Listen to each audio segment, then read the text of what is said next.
Nous allons ouvrir nos Bibles dans le livre de Matthieu, chapitre 16. Matthieu, chapitre 16, verset 13 jusqu'au verset 16. J'ai lu rapidement au nom de Jésus-Christ. Amen. Jésus étant arrivé dans le territoire de Césarée de Philippe, demanda à ses disciples: qui suis-je dire des hommes, moi le Fils de l'homme? Ils répondirent: les uns disent que tu es Jean-Baptiste, les autres Élie, les autres Jérémie ou l'un des prophètes. Et vous, leur dit-il, qui dites-vous que je suis? Simon Pierre répondit: tu es le Christ, le Fils du Dieu vivant. Amen. Amen. Amen. Est-ce qu'on peut acclamer pour la parole de Dieu?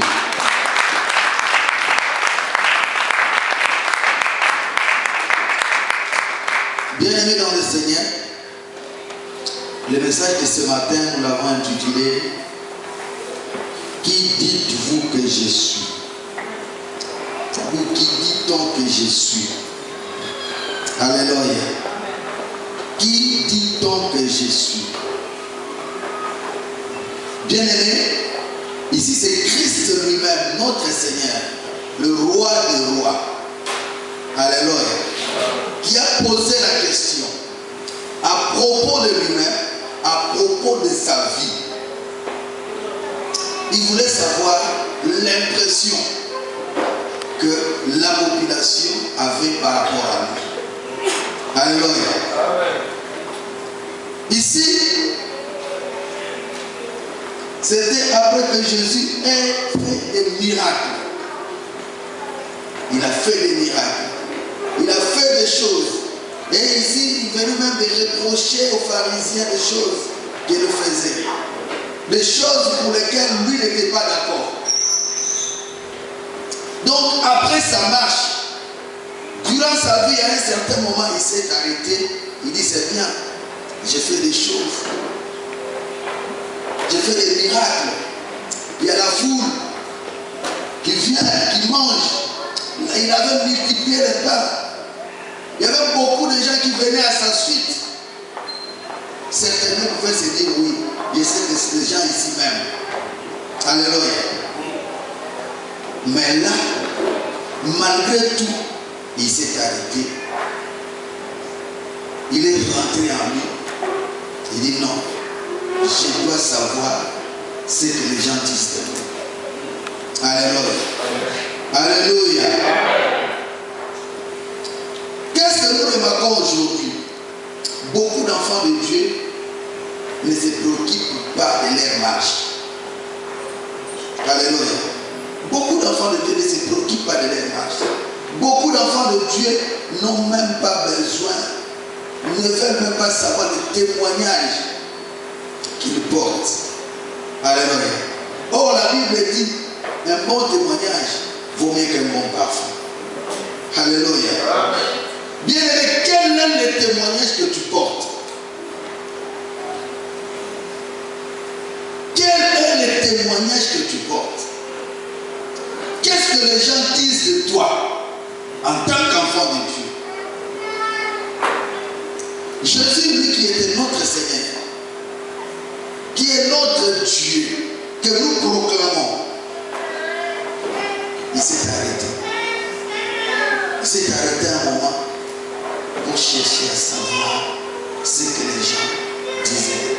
Vous savez, il y a beaucoup d'enfants de Dieu qui disent: non, non, moi, mon affaire c'est avec Dieu. Moi c'est Dieu. Les hommes, non, moi j'ai pas affaire avec les hommes. Et certains disent même: moi, non, mais vous savez, l'église c'est le cœur. Mais qui vous a dit que l'église c'est le cœur? Alléluia. Donc, les enfants de Dieu se mettent à faire n'importe quoi parce que leur affaire c'est avec Dieu. Alléluia. Non, bien aimé, nous devons porter un bon témoignage. Parce que la Bible dit que nous sommes le sel du monde. La Bible dit que nous sommes la lumière du monde. Nous devons éclairer. Alléluia. Amen. Amen. Nous devons éclairer bien partout où nous sommes. Vous savez qu'il y a des enfants de Dieu qui sont dans les familles, mais qui ne s'entendent même pas avec les membres de leur famille.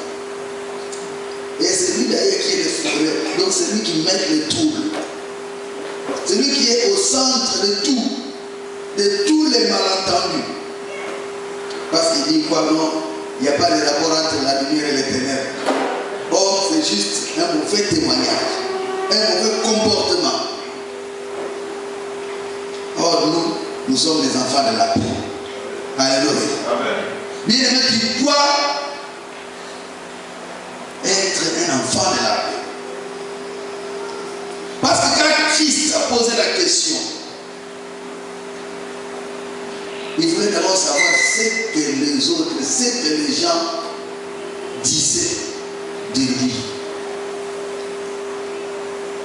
Ce que les gens parlaient à son propos.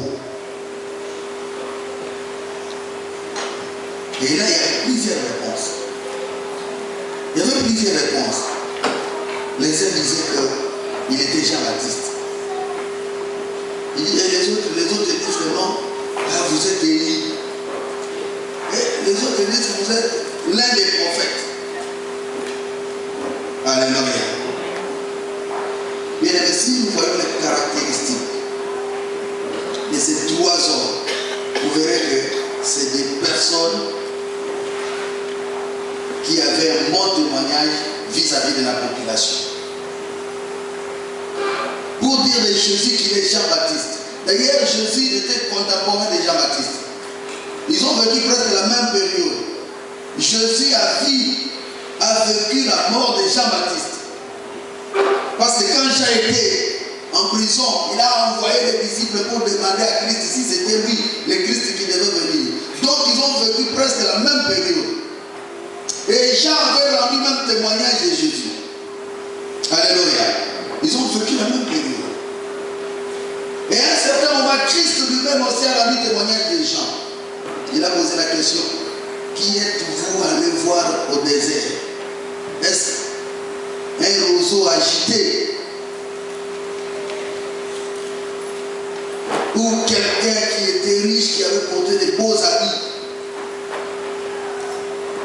Mais il leur a dit: vous êtes allé voir un homme qui est plus grand que tous les hommes qui sont nés des femmes. Alléluia. Amen. Il dit: Jean, c'est plus qu'un prophète. Donc Christ a rendu témoignage de Jean. Et la population a dit que Jésus était Jean-Baptiste. Par rapport au travail qu'il faisait, par rapport à son ministère, ils ont dit que Jésus était Jean-Baptiste. Bien aimé, Jean-Baptiste, c'est l'un des plus grands prophètes. C'était un homme puissant, un homme persévérant qui n'avait peur de personne. Et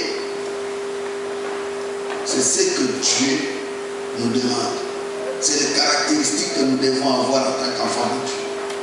Que ce soit dans les ministères, que ce soit dans nos vies quotidiennes. Nous devons être des gens sans crainte. Des gens qui doivent proclamer la vérité. Alléluia. Vous savez, il y a beaucoup d'enfants de Dieu qui ne savent pas proclamer la vérité. Il est parmi les païens. Il voit comment les gens font des choses. Il voit comment les gens sont dans le péché. Et lui, il est là. Il ne dit rien. Il regarde. Alléluia. Alléluia. Ce n'est pas le comportement que nous devons avoir. Nous devons rendre témoignage. Nous devons proclamer la vérité. Quand j'ai grandissé, quand j'ai cru au Seigneur, j'avais mes amis. On était à peu près à 8. On était toujours ensemble. En tout cas, toujours ensemble. C'était terminé à l'école. Et là, d'ailleurs, à l'école, on se suivait. Donc, C'est dans notre groupe là, c'était le premier, le deuxième, le troisième, le quatrième de la classe jusqu'au 8e. C'était nous. Alors quand on grandissait, moi le Seigneur m'a appelé trop jeune et les autres sont restés. J'étais toujours avec mes amis, mais je les enseignais. Alléluia. Alléluia. Je les enseignais. Je leur parlais du Seigneur. Et j'étais le plus jeune parmi eux. Mais je leur parlais du Seigneur. Je ne me taisais pas. Chaque jour, je leur parlais du Seigneur.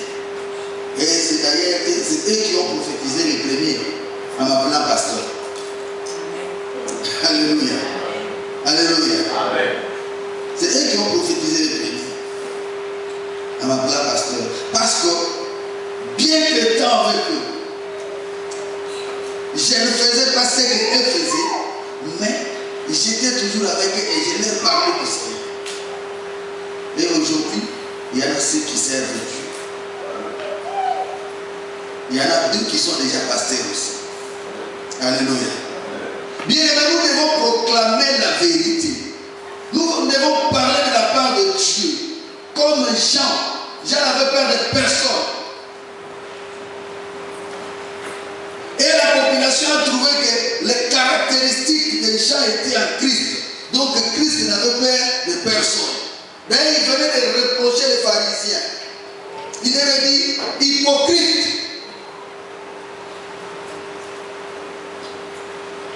Maintenant, qu'est-ce que nous faisons? Nous couvrons le mal. Alléluia. Nous couvrons le mal. Nous marchons avec le mal. Et nous prenons même part au mal. Bien aimé dans le Seigneur, ce n'est pas cela que Dieu nous a appelés. Alléluia. Ce n'est pas cela que Dieu nous a appelés. Dieu nous a appelés pour éclairer le monde. Alléluia. Dieu nous a appelés pour être des témoins fidèles. Dieu nous a appelés pour parler de sa part, pour que ceux qui ne le connaissent pas, ceux qui ne croient pas, puissent voir la gloire de Dieu en nous et qu'ils nous croient. Alléluia. Amen.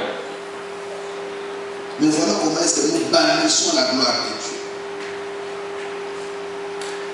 En prenant part aux choses qui ne confessent pas le nom de Dieu. Pour un intérêt quelconque. Pour un avantage terrestre qui peut-être après 2 ou 3 jours ça va partir. Nous sommes prêts à régner le nom de Christ. Nous sommes prêts à abandonner le nom de notre Dieu. Non, bien aimé dans le Seigneur, ce n'est pas cela que Dieu nous a appelé. Amen. Amen. Je sais que c'est dur parce que quand vous faites ces choses, quand vous vous distinguez, c'est vrai, vous allez rencontrer des problèmes, vous allez rencontrer des difficultés, des obstacles. On ne va pas vous aimer, oui, c'est ça. Mais la Bible dit, Christ lui-même a dit, depuis le temps de Jean-Baptiste, jusqu'à aujourd'hui, le royaume de Dieu est forcé. Parce que Jean, c'est celui qui ouvre la voie à la persécution. Alléluia. Il ouvre la voie à la persécution. Et la Bible dit, depuis son temps, jusqu'à aujourd'hui, le royaume de Dieu est forcé. Et ce sont les violents qui s'en abattent. Mais pour aller, pour toucher au royaume des cieux, il faut être violent. Qui dit Amen. Amen. Et le royaume des cieux, bien aimé, ne consiste pas seulement en parole. Donc quand nous parlons du royaume des cieux, ne voyez pas seulement la vie après la mort. Même la bénédiction terrestre que vous cherchez ici. Alléluia. C'est le royaume des cieux. Et pour toucher à la bénédiction de Dieu, il faut être violent. Qui dit Amen. Amen. Il faut être violent. Bien aimé, il faut être violent. Il faut accepter les humiliations. Il faut accepter Amen. Les obstacles, les injures. Amen. Et là, vous allez voir la main de Dieu. Amen. Vous allez voir la gloire de Dieu. Amen. Qui dit Amen. Amen. Plus fort que ça, Amen. Amen.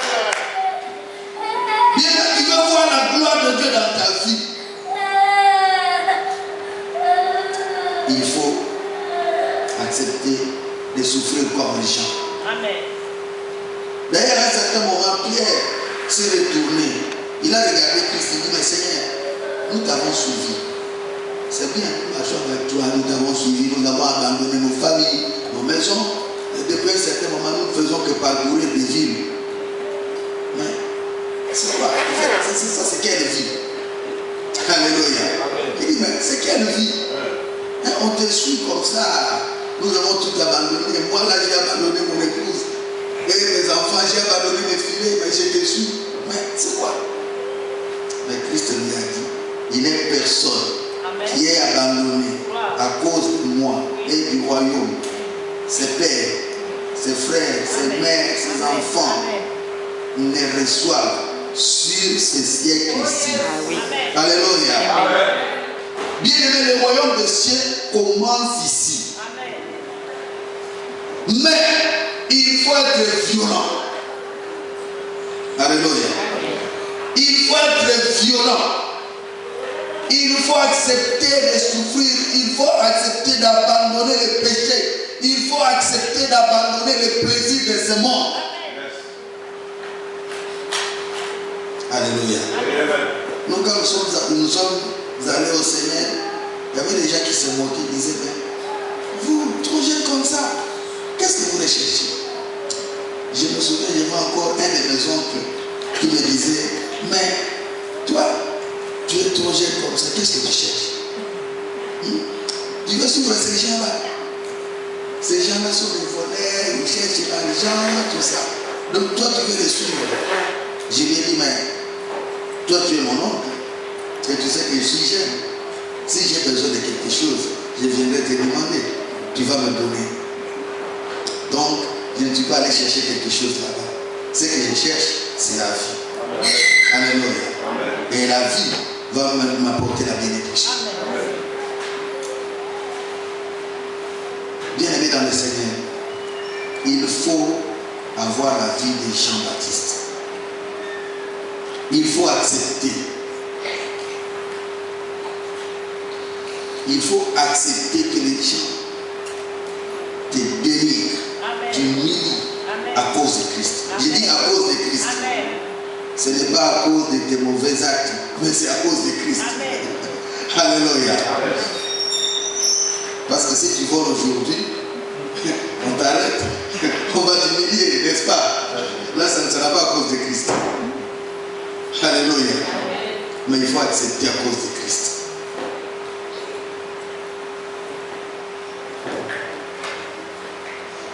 Oui, les disciples ont dit, les gens disent que tu es Élie.